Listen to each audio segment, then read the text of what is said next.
The whispers started long before the cameras began rolling. But by the time Bambi walked onto set, it was clear something big was about to drop. She didn't come with her usual playful smirk this time. Her eyes carried that sharp, cutting focus. You only see when someone's already decided they're not holding back anymore. The room felt different, heavier, like everyone knew they were standing on the edge of a storm. She sat down, adjusted her mic, and without even waiting for the questions. To start, she leaned forward and said, "If this was just the beginning." The words were calm, but they landed with a kind of weight that made every single person freeze. And then she added the part that had everyone's breath catching.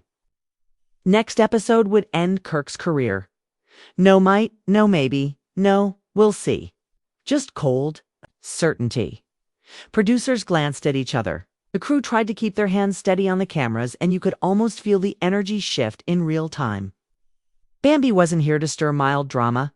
She was here to set something in motion that couldn't be undone.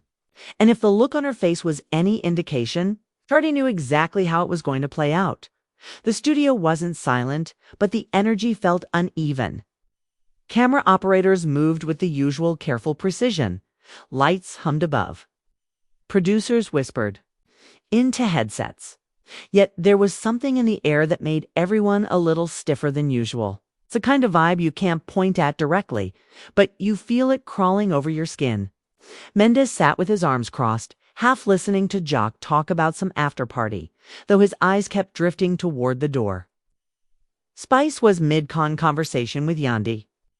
But even she kept cutting her sentences short, checking the entrance like she knew who was coming. Kirk was already theored, leaning back in his chair like he owned the room. One leg crossed over the other, his phone in hand, but his gaze lifting every so often to scan the space.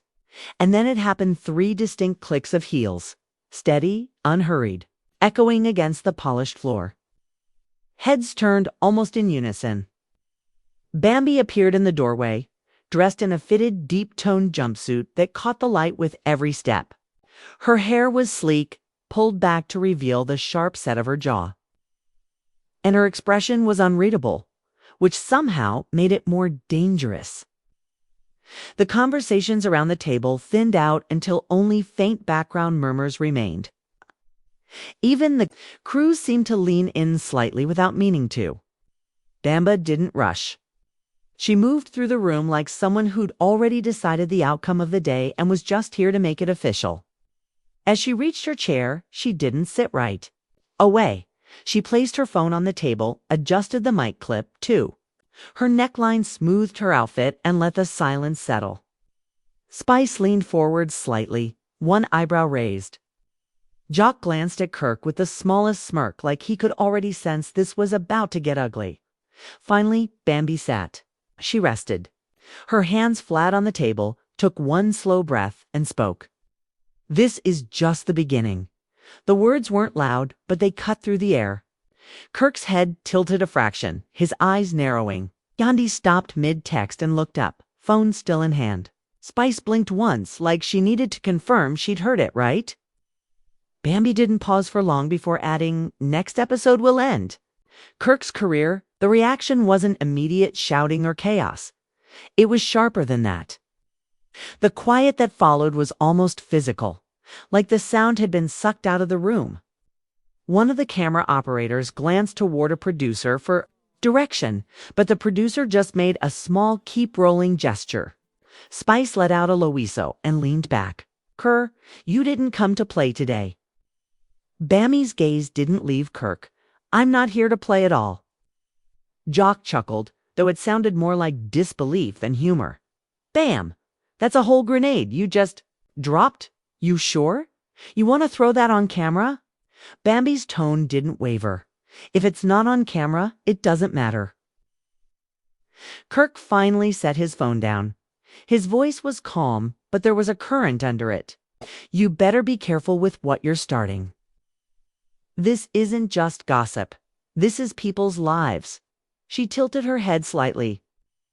"Maybe it's time those lives get looked at for what they really are." Manny shifted in his seat, his brows drawing together. "Bam, you know, if you go down this road, There's no coming back. Whatever you've got, it's not just going to hit Kirk Kitts. Going to hit everyone connected to him. Bam's eyes softened for only a second. Then maybe they need to hear it too. Spice leaned forward again, clearly intrigued. So, you've been holding on to something for how long? Bambi's lips curved faintly, long enough to know exactly when to drop it. Yandi glanced between them, frowning. Bam. This could turn ugly real fast. I hope you've got more than just talk, because once you say it, you can't unsay it. Bambi's voice lowered. I've got more than talk. The table went still. Kirk's fingers flexed once against the edge, then laced together again. You really think you're about to end me? She met his stare without blinking. I don't think I know. Mendez leaned back slightly, shaking his head. You're not giving even a hint. Nothing. You're just going to drop that and make us wait. Exactly. She replied, her tone flat but deliberate. Let the waiting do the work. Spice gave a small laugh, though her eyes were sharp. Oh, she calculated this. She knows the cameras will eat it alive. Jock tapped the table lightly. Yeah, but Kirk, you're just going to sit there and take that? Kirk's gaze shifted from Bambi to Jock. Sometimes silence says more than words. She wants me to react, but I'm not giving her the satisfaction. Bambi leaned back now, finally breaking her locked eye contact. React or don't. Either way, the truth doesn't change. The crew kept filming, adjusting focus, capturing the small movements, the tightening of Kirk's jaw. The slow curve of Spick's smirk, the way Yandi's fingers fidgeted against her phone case. It waste kind of tension that didn't need shouting to be explosive. And somewhere in the background, boom, operator mouthed something to a camera op. This is gold. No one moved to change the subject. No one dared. The moment felt suspended, as if the wrong word could make the entire set combust. Bambi stayed still. Her posture relaxed, but her eyes still lit with whatever she was holding back. Kirk sat opposite her, breathing slow and steady. But his grip on the table edge told a different story in that room, with the hum of the lights and the sound of faint footsteps in the hallway outside. It was clear this wasn't going to be a regular taping day. The stillness didn't last forever. Somewhere behind the cameras, a producer finally gave a hand signal, urging the conversation forward, but no one at the table seemed ready to move on. Spice broke the quiet first, leaning her chin into her palm with a slow grin. You know what I like about this? Bam came in with a plan. She didn't just wake up messy. This is premeditated messy. Bambi's eyes flicked toward her. Butch didn't confirm or deny it. Kirk stayed quiet, though his leg had started bouncing. Beneath the table, a tell he probably didn't realize the cameras were catching. Mendez noticed his gaze shifting between the two of them like he was trying to measure exactly how far this could go before someone got up and walked out. Yandi cleared, her throat trying for a lighter tone. Bam. Since you've made that announcement, are we talking receipts? Like real, undeniable proof. 'Cause once this airs, people will want evidence, not just hints. Bambi's response was almost too casual. Receipts are easy. Timing is the hard part. Spice let out a short laugh.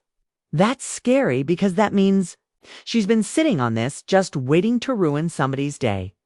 Jacques shifted in his seat, a smirk tugging at his lips. Nah, ruin somebody's career. Apparently, it's a whole different league.